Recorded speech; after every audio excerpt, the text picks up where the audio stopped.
Hey guys, Professor Bill, Comic Book University. Green Lantern, I guess this would be Infinite Frontier Green Lantern, issue number 1 from 2021.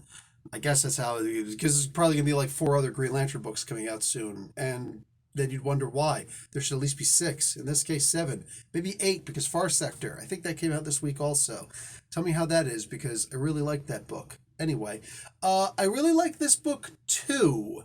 The writing wasn't the greatest, but the art, oh my God, I don't care what you came for. Maybe you came because this cover is just one of the absolute best, most, like, it reminds me of Moon Girl and Devil Dinosaur, which is what this comic book can be with this character. But for now, God, whatever you came to the comic book for, you stayed because of the art. Let's get talking about all those people. Speaking of art, yes, this week, pencils, next week, inks. I love that. The Kubert School in New Jersey. Enjoy. Dover. I used to pass it all the time on my way to work. Anyway, The Source of Peace. Jeffrey Thorne is the writer. Dexter Soy Boy Soy. I'm not making fun of him. That's actually what he calls himself on Twitter. Marco Santucci. Those two are on art. Alex Sinclair doing the covers, the colors. Colors, that's different. But Alex Sinclair and Bernard Chang do the covers. So it's technically colors and covers. He does the colors for the covers. Enough of that. Rob Lay doing the letters. And variant covered by Alex Sinclair and Brian Hitch. Alex Sinclair is all over this book, man. look, for real. You get John Stewart in the very beginning of this, but very quickly he winds up leaving the whole battlefield. And I mean, like all the Green Lanterns for the most part appear in here. I think, actually the Torchbearer wasn't in this one. Hmm. Anyway, aside from that though, dude, like everybody shows up at one point or another. And you know what the coolest part of this is? The, this this freaking costume, because we got the green astral form of Hal Jordan here, but we've got this new outfit for John Stewart here, I guess as the leader of the Lantern Corps. Now we've got different outfits for everybody in here. Crip. So like listen, Drac, and freaking everybody's here, dude. This is awesome. This is awesome. No, they actually, the Red Lanterns are in here. You actually see all of them. They're hanging out. Oh crap, and where's the freaking costumes for the other guys? Ah, damn it. Oh, here we go. This is not quite the end, but it's almost the end. Look at the costumes that these guys are wearing with the freaking red, like the dignitary capes and whatnot. Dude, you're staying for the damn art. I promise you, whatever you thought of the book itself, like the writing or whatever, nobody cares. Nobody cares. Keep your damn opinion to yourself. I want to know about the art. Now, this story was actually fairly solid. There's a part towards the end that kind of frustrated me a little bit, but the way that the day has to be won, the interaction of the characters with each other, the interaction of, I guess it's Ganthet, but whoever all of the individual Guardians are, Ganthet is the only one who ever really mattered. I mean, let's just be realistic, right? One of the Guardians seems to be vaporized in this one, which was surprising. Doesn't usually happen, but I guess you got to make a splash with your first issue, right? Splash accomplished.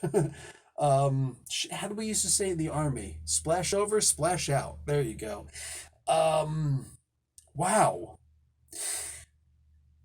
Aside from the story itself, until that weird guy at the end showed up, that solitary dude who was there, like they talk, what is it, Sinestro talks about all the times that the lanterns, or that the guardians have failed at some point. You know, he brings up the fear that they had during Blackest Night. He brings up the fear that they had when they created the what the hell were those, the manhunters, you know?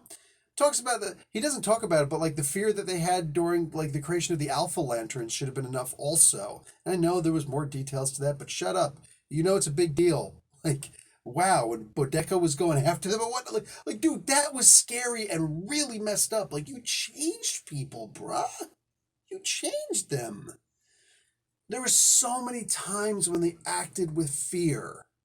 And it was a really good point. And once again, Sinestro showing up and demonstrating that he's more than just a guy who's going to sling yellow stuff at you to beat you up. He's going to make you question your entire reality, you know? Kilowog calling somebody a poozer. I love it. I love it. Just randomly walk around and Poozer. Yes, I'm sold. But the Bendis run, whoa, stop. I know there's a lot of people trying to click off. All right. The Bendis run on, what was it, Teen Titans or Justice League or whatever the hell story that he was doing, because he was just doing way too many stories. He's the one who introduced this young Latina girl who's basically Lunella Lafayette, but with a power ring gauntlet. And I love this. First off, she should have a ring instead of the stupid gauntlet because, one, she's going to outgrow it. Two, that thing's got to get sweaty. You can't tell me that thing is not sweaty. I mean, does she have air conditioning in that thing? Because I'm telling you right now, having that freaking gauntlet on my hand all the time, the freaking wire, the tube going to the backpack, I mean, like, you get that hot spot. You ever walk around the backpack in one of the Fan Expo or the Comic Cons? You know, you get your back is all sweaty, freaking hand to be all sweaty with one glove on, like you're a knockoff Michael Jackson. Look, I'm just putting out the facts, all right? Nothing but the facts, ma'am, all right? Just the facts. Anyway, I love this girl. I love this little girl. Like, I want to adopt her. Okay, I don't care. She can cause all the wreckage in the house that she wants. I don't care. I would still forgive her and read her a cool bedtime story about the glowing Green Lantern Corps. You know what I'm saying? Because holy crap, she is just the cutest freaking thing. Like a button. I don't know why buttons are cute, but I remember my great-grandmother talking about like a button, but she would say it in Italian. Anyway, dude, this little girl is freaking awesome. She has got the attitude. She will speak Spanish at some point, the Espanol.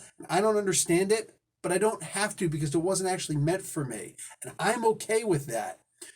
There were some great moments in here with this, and they actually have the thing where it's like the upside down and exclamation point because she's yelling. You know what I'm saying? So upside down for us, at least, you know, in the beginning and then the regular at the end, showing the whole thing. That I think it's something we should have done in English too. We should have adopted that, but we had to go with the French for the writing. Whatevs. I love the idea of this comic book. I love what they're doing in the book. And again, if it didn't end on such a fairly poor note and such a weird note with that dude that showed up and it's like, I'm the in-between of all of this, that, and the other thing. I'm like, no, you suck and we don't need you in this comic book. But hey, I have a feeling he's going to keep on showing up as some sort of a spiritual advisor at some point. I'm just not down for that. It's just me talking, I'm not down for that. So no promises I'm going to keep on reading this comic book. But I will say that if you are a Green Lantern fan, it is a pretty easy statement that it's pretty safe to say you're probably going to enjoy this. Like if you are a loyalist where you're just like, I like anything with the Green Lantern, I don't care if it's a Green Lantern Corps, I don't care if it's Green Lantern, I don't care if it's one Lantern, I don't care if it's all the Green Lanterns, I don't care if it freaking sucks, I don't care if it's the freaking, what was the most recent one that happened? The on again, off again, on again relationship with Grant Morrison doing that stuff, and like it was Lee and Sharpie Sharp, you know, like it was too much. It was too much. But you know there were still fans out there talking about it's not the greatest thing in the world, but I like it. Okay, cool, man. Well, then you're going to love this. You're absolutely going to love this because it's just so fun. Like I said, if they continue making this little girl, and I can't remember her name, but if they continue making this little girl like a version of Lunella Lafayette, the Moon Girl with Devil Dinosaur back in Marvel, DC has an absolute 100% surefire winner on their hands, and I genuinely look forward to seeing her in, if not the movie that's going to be coming out, then the television series that's going to be on the HBO Max streaming service, because, wow, this little girl is freaking awesome, and we definitely need to see more of her. You know what I'm saying? She should have her own animated series. I said it. I said it right here. In Mississauga, I said it, damn it. Anyway. Book sucks, don't get it.